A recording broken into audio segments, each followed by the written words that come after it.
ఒక ముస్లిం ఆడపిల్లనో, ఒక క్రైస్తవ ఆడపిల్లనో, ఒక హిందూ టీచర్ గారు నువ్వు బొట్టు పెట్టుకోవాలి, గాజులేసుకోవాలి, లేకపోతే గనక నువ్వు కాటుకలు పెట్టుకోవాలి, నువ్వు హిందూ దుస్తులు ధరించాలి, చేతికి దారం కట్టుకోవాలి, దేవుడిని పూజించాలి అని చెప్తే ఏమవుతది?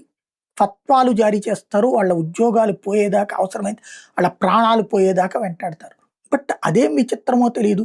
క్రైస్తవ విద్యా సంస్థల్లో హిందూ ఆడపిల్లలు బొట్టు పెట్టుకోకూడదు, లేకపోతే ఇతర హిందూ సంప్రదాయ దుస్తులు ధరించకూడదు.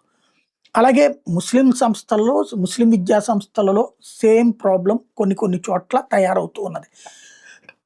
కానీ హిందువులు తమకు ఆ ప్రదేశంలో విద్యా అవకాశాలు లేని చోట్ల అక్కడికే పంపిస్తున్నారు.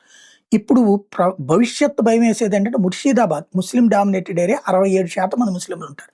అక్కడ స్కూల్లో చదువుతున్నటువంటి ఒక బ్రాహ్మణ విద్యార్థిని ముస్లిం టీచరు అబ్బాయి శిఖ పెట్టుకుని వెళ్ళాడు. అంటే ఉపనయనం చేసినప్పుడు, అంటే ఒడుగు చేసినప్పుడు పెడతారు, లేదా తండ్రి చనిపోయినప్పుడు పెడుతుంటారు.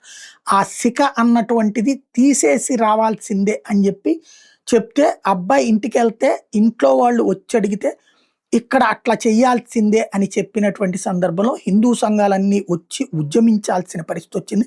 ఇస్కాన్ కూడా చేరాల్సిన పరిస్థితి వచ్చింది. ఒకవేళ భవిష్యత్తులో ఇట్లాగా అన్యమతస్థులు కనుక పరిపాలన వస్తే ఏమవుతుంది అన్నది హిందువులు ఆలోచించుకోవాల్సిన సందర్భం.